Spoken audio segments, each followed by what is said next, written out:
Dear student, पिछले video में हम लोगों ने चर्चा की थी growth of current in LR circuit पर। और उसमें हम लोगों ने एक सीरीज एलआर सर्किट में जो करंट के लिए एक्सप्रेशन है टाइम डिपेंडेंट, वो हम लोगों ने डिराइव किया था। और वो हम लोगों को मिला था I is equal to I zero 1 minus e to the power minus R by L into T, जहाँ पे I0 जो है वो उस सर्किट में करंट की मैक्सिमम वैल्यू को रिप्रेजेंट करता है, जो कि हम लोग E बाई आर के रूप में एक्सप्रेस कर सकते हैं। उसके बारे में मैंने पिछली वीडियो में आप लोगों को डिटेल में बताया था। अब अगर हम इस इक्वेशन में, इस एक्सप्रेशन में अगर L बाई आर की को रिप्लेस करें एक सिंबल से, जिसको हम लोग टाउ से रिप्रेजेंट करते हैं R बाई एल को, जिसे हम लोग अभी मौके पे जान ले कि इसको टाइम कांस्टेंट के नाम से जाना जाएगा। It is time constant. Time constant के रूप में एक्सप्रेशन हमारा I equal to I zero 1 minus e to the power T upon tau बन जाएगा। अब अगर हम t के लिए टाउ वैल्यू रख देते हैं, यानी कि हम करंट की value t equal to tau time पर पता करना चाहते हैं, तो t इक्वल टू टाउ जैसे ही रखेंगे तो ये exponential e to the power -1 हो जाएगा। और जब e टू द पावर -1 होगा तो e की वैल्यू अगर हम लोग 2.718 अगर रख देते हैं तो ये एक्सप्रेशन चेंज होकर के ये जो वैल्यू है 1 माइनस 1 अपान ई वो हो जाएगा 0.632। और इसको हम लोग परसेंटेज के रूप में अगर इस व्यक्त करें तो I G will be equal to 63% of I0। तो यहाँ जो टाइम कांस्टेंट का एक्सप्रेशन है, टाइम कांस्टेंट का जो फिजिकल सिग्निफिकेंस है, उसको हम लोग एक्सप्लेन करना चाहें तो वो ऐसे कर सकते हैं कि टाइम कांस्टेंट किसी एलआर सर्किट का वह समय है जिसमें करंट जो है वो अपने पीक वैल्यू I0 वैल्यू का 63% तक वो रहता है। यानी कि अगर हम लोग t इक्वल टू 0 से काउंट करते हैं तो टाउ टाइमिंग पर ये ग्रो करके जो मैक्सिमम I0 वैल्यू है उसका 63% तक केवल ये बढ़ता है। अब इस टाउ जो टाइम कांस्टेंट है, इससे हम लोग रेट ऑफ ग्रोथ को डिफाइन कर सकते हैं, यूँ कहिए कि उसका आकलन कर सकते हैं। अब जैसे यहाँ दो ग्राफ हमने दिखाया है, इसमें एक ग्राफ जिसको 1 और दूसरे ग्राफ को 2 से लिखा गया है।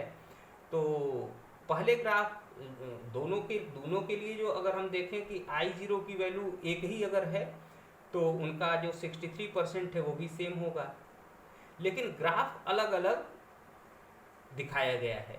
तो 63% पहले वाले ग्राफ में T1 टाइम पर मिल रहा है, टाउ 1 टाइम पे मिल रहा है, और टाउ 2 टाइम पे दूसरे वाले ग्राफ से मिल रहा है। इसका मतलब ये हुआ कि जो यहाँ पे आप देख सकते हैं कि tau 1 is smaller than tau 2। ठीक है, तो जिसका टाइम कांस्टेंट कम है वो कम समय में ही जो है 63% तक ग्रो कर जाएगा करंट, और जिसका टाइम कांस्टेंट ज़्यादा है तो वो ज़्यादा समय बाद जो है ग्रो कर पा रहा है। तो अगर हम लोग rate of growth of current को डी बाई डी टी से रिप्रेजेंट करें तो यहाँ देखने में आएगा कि ये टाउ के इनवर्स प्रोपोर्शनलिटी में आता है। इस चीज़ को हम लोग मैथमेटिकली भी प्रूव कर सकते हैं। वो आप लोग यहाँ देख सकते हैं कि हम लोग rate of growth of current के लिए एक्सप्रेशन डिराइव कर रहे हैं यहाँ, कि अगर इस एक्सप्रेशन जो पहले हमने लिखा था, मान लीजिए इसको हम लोग इक्वेशन 1 अगर लिख दिए हैं, तो इक्वेशन 1 का अगर हम टाइम के रिस्पेक्ट में डिफरेंशिएशन कर देते हैं, t के रिस्पेक्ट में डिफरेंशिएशन करें तो आप देख सकते हैं कि इसको हम लोग इस रूप में भी लिख सकते हैं अगर चाहे तो, कि I is equal to I0 minus I0 e to the power minus R by L into T, इस रूप में इसको लिख सकते हैं। अब अगर हम t के रिस्पेक्ट में डिफ्रेंशिएट करते, I0 कांस्टेंट है तो 0 हो जाएगा। यहाँ पे बहुत इजी डिफ्रेंशिएशन है, आप देख सकते हैं D I by D T के लिए expression I0 into R by L into e to the power.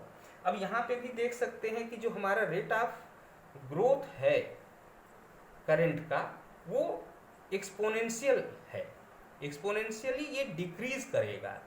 Rate of growth अगर देखें तो रेट ऑफ ग्रोथ जो है वो डिक्रीज कर टाइम के रिस्पेक्ट में डिक्रीजिंग है।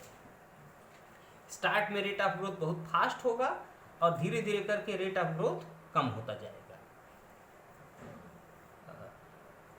ये एक्सपोनेंशियली रिड्यूस होगा, तो रेट ऑफ ग्रोथ का आप लोग इस तरीके से ग्राफ समझ सकते हैं। This is actually D I by D T expressed with respect to the time on this graph.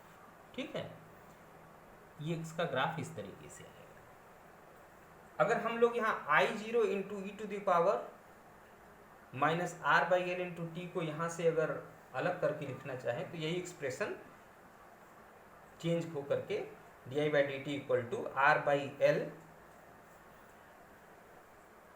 Into I0 minus I के बराबर। मतलब ये है कि जैसे जैसे समय बढ़ रहा है वैसे वैसे रेट ऑफ ग्रोथ भी कम हो रहा है, जैसे जैसे समय बढ़ेगा वैसे वैसे रेट ऑफ जो करंट की वैल्यू वो बढ़ती जा रही है। करंट की वैल्यू जब बढ़ रही है तो रेट ऑफ ग्रोथ जो है वो घट रहा है। यहाँ आप लोग इस एक्सप्रेशन से देख सकते हैं।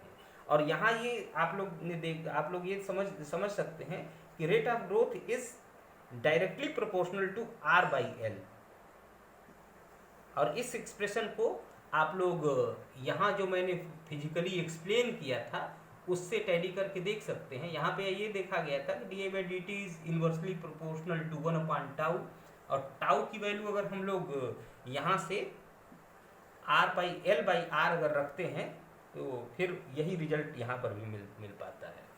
तो इस तरीके से हम लोग जो ग्रोथ ऑफ करंट है इन LR सर्किट उसको इस तरीके से एक्सप्लेन कर सकते हैं, और जो उसका टाइम कांस्टेंट है उसका फिजिकल सिग्निफिकेंस क्या है ये हम लोग बहुत अच्छे तरीके से समझा सकते हैं। उम्मीद है कि आप लोगों को ये वीडियो अच्छे तरीके में जो टॉपिक डिस्कस किया गया है वो अच्छी तरीके से समझ में आ गया होगा। आप लोग निश्चित रूप से किताब को ले करके और वीडियो को देखते हुए अपना नोट्स तैयार कर सकते हैं। और अगले वीडियो में मैं चर्चा करूँगा कि कैपेसिटर के चार्जिंग और डिस्चार्जिंग के विषय में, जिसके ऊपर भी क्वेश्चन पूछे जाते हैं। और इससे रिलेटेड एक टॉपिक है जिसको बोलते हैं लीकेज मेथड से हम लोग किस तरीके से किसी हाई रेजिस्टेंस की वैल्यू को कैलकुलेट करेंगे, तो उस पर भी हम लोग आगे के वीडियोस में चर्चा करेंगे। आप लोग पढ़ाई करते रहिए, शुभकामनाएं हैं मेरी। धन्यवाद।